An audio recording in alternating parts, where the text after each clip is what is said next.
metal border, basically. band-aid that goes underneath the table that basically gives it its sturdiness. Yeah. We did not take that part off. We didn't even touch it. So the table basically... Did the table eventually break? Yes. Yes. Okay. But for the first few tries, that table looked at us like, try again, motherfucker. Like, it was like Ivan Dragoff just looking at Stallone like, I will break you. Yeah. So with this episode, we'll post a link to the video so you can look at it and laugh at us. Like I said, though... get so pissed. I have a Cobra Kai hoodie on, which I really wish I still had that hoodie. And I take it off and rip it off. The company that does these videos took the time to slow that down and put it in black and white. Yeah. Nice. They went through and edited the video to make him taking off his jacket and throwing it on the ground look even more dramatic. It was the greatest thing ever. It was the funniest part of the video. No, the funniest part was you landing on his balls. Yeah. Because he thought for the longest time it was me. I was like, no, dude, I bounced off your face. No. I landed on your face. Brandon landed on your balls. Yeah, it was the greatest. But we'll post a link to this video, and like I was saying before, shortly after that match happened, like I was super embarrassed. Like, fuck, why did we do that? Like I fucked up so bad. We could have done better. I could have whatever. Blah blah blah. So basically, his whole life. Yeah, but then, years down the road, I saw the video again, and all I could do was laugh. Like, it's funny. Like, how are you going to make up a story like this? Like, now I've got proof of it. It actually did happen. Blah, blah, blah. And once Tosh.0 started coming onto Comedy Central doing his show there, we actually tried to get Tosh.0 to accept the video as, like, one of their web redemptions. Right. Like, how close did we get?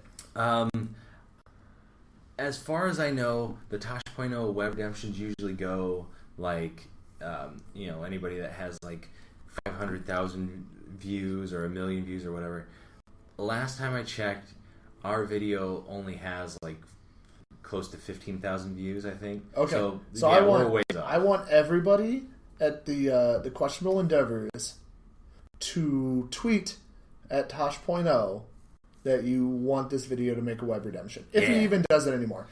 I'm pretty sure he still does. Just tweet at Tosh.0, period, because who knows, he might just make a special comeback for this, because he's actually a huge wrestling fan. 2 or 3 of his web redemptions involve wrestling. Dude, I don't think that there's many things that I would like more than to see Daniel Tosh make fun of you.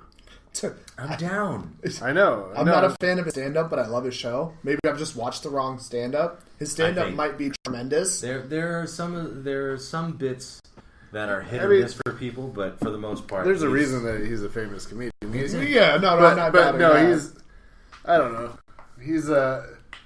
He's not everybody's. Daniel Tosh, if you're listening, I'm so sorry for saying this, but and you're not, of course. But Daniel Tosh is like the Kmart of Anthony Jeselnik's, right? Oh shit!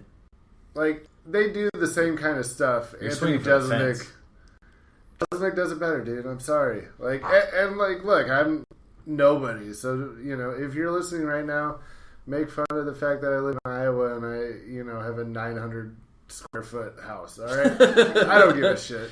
You live in a shack. No, you're very poor, dude. Yeah. All right, yeah, you're right. All right. Now, for anybody out there listening, where are you wrestling currently? Is it just SCW or? Yeah, I'm old. So, but no. It's just I've made the decision to just do SCW. For the simple fact that SCW is probably turning the page and becoming the biggest thing in Iowa right now. We do monthly shows in Walcott, Iowa. We do monthly shows in Dubuque, Iowa. We just made our debut in Iowa City. We do a couple times a year at the legendary Call Ballroom in Davenport, Iowa, where I think Metallica's played there. Seven Dust. I mean, Michael Jackson, maybe. Yeah. I mean, it's an amazing venue. Our best friend got married there, or not married there, but had his wedding reception there. Right. So we're really bringing back the territory days for the wrestling fans that might be listening, where one company runs 3 or 4 towns and just does a loop. Okay. That's really the goal, and we're really the best thing going in Iowa. I've enjoyed Like I said, I only saw the one match. It was really good, though. I mean, like, the production value is great. And it's come a long way since when I first started being a part of SCW. Yeah. Like, they're doing really well. And So I'm very proud. is like SCW like being who's like once in SCW, always in SCW? How does that work, Yeah. Brent? Are you Once still, a good brother. Can you just like walk into like practice and be like, "What's up, bitches"? No, Yeah. God, no. No, If not, anything, not necessarily practice. Not even me being an active member of the roster can just walk in. Because it is...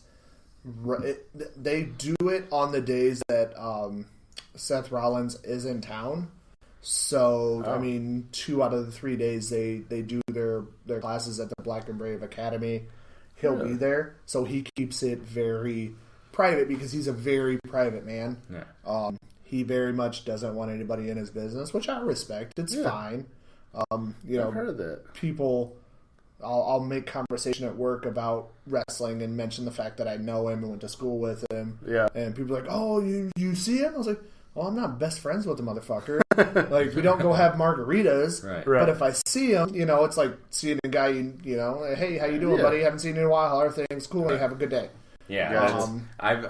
I've done the same thing because everybody has those instances where it's like, oh, you know this person? Like, yeah, I went to school with this person, or I had dinner with this person one time, whatever, blah blah blah. I mean, I'm sure you do it with Julian Vanderbilt when he was playing in the NFL. Absolutely, You know, but yeah, when it comes time to talk wrestling, if anybody's like, oh yeah, I watch wrestling all the time, it's like, you know Seth Rollins? Yeah, I know. I kind of was part of this wrestling company that he helped to build up. Not help, you got to start at. Yeah, exactly. You know, that's Right. where he really pulled the trigger and really helped him become what he is today. Right. I feel. I mean, he probably would have became it regardless, but I feel it really helped catapult him as quickly as it did. Well, I do have one funny story about Seth Rollins, as it were. Okay. He grew up in Buffalo, Iowa, Mm-hmm. and while he was doing Yoga. Pilates. Shut up. I don't know. While he was doing the backyard wrestling thing back in our high school days, I was also doing backyard wrestling in Davenport with my buddies. One of my buddies knew Seth Rollins and did not like him. So he came up with the idea that we would go to Buffalo and take his ring steps. We would take the steps that they built to like walk up onto the trampoline that they used to backyard wrestle on. And I was like, I don't know, man. I don't like stealing like that. Like, maybe we shouldn't. He's like, come on, don't be a pussy. Let's go. Like, all right. So we drove out there to Buffalo in the middle of the fucking day. And You didn't wait till nighttime? no. So you're like 2 in the afternoon when you should be at brunch on a Sunday. Right. We were the worst thieves ever. Because we pulled up to the curb and my buddy goes, go, go, go, go. And we all got out of the car and we went and we picked up the ring steps and we ran into the car and the ring steps would not fit into the back seat.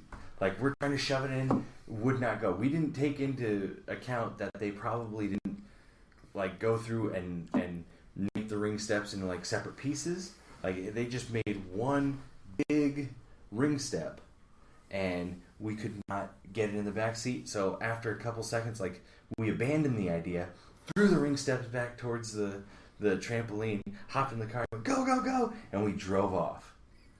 Now, You fucking dumbass. and this was before I even knew SCW was a thing, was a part of SCW, anything. So a couple years later, I do the tryout with SCW, and I get accepted. I'm in, all that good stuff. He says it like it's a fucking college. Be cool. A couple years later, we're in Donahue, Iowa, at a place called Don's Pub, and the ring is set up. It's Donahue's pub. No, that's legitimately, the guy's name is Don. Right. No. He was named after Donahue, Iowa. Probably.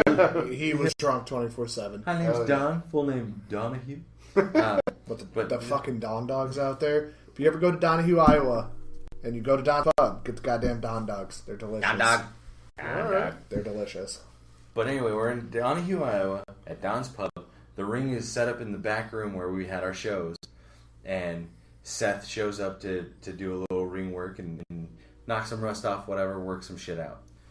So he's there. We're working out. I think it was me, him.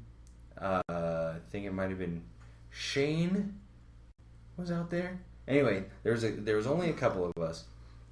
I was sitting in the middle of the ring, stretching out. We're talking, and I got a hair at my ass, and I told him, I was like, "Hey man, I kind of got a funny little coinky-dink about me and you." He's like, "All right, man, let's hear it."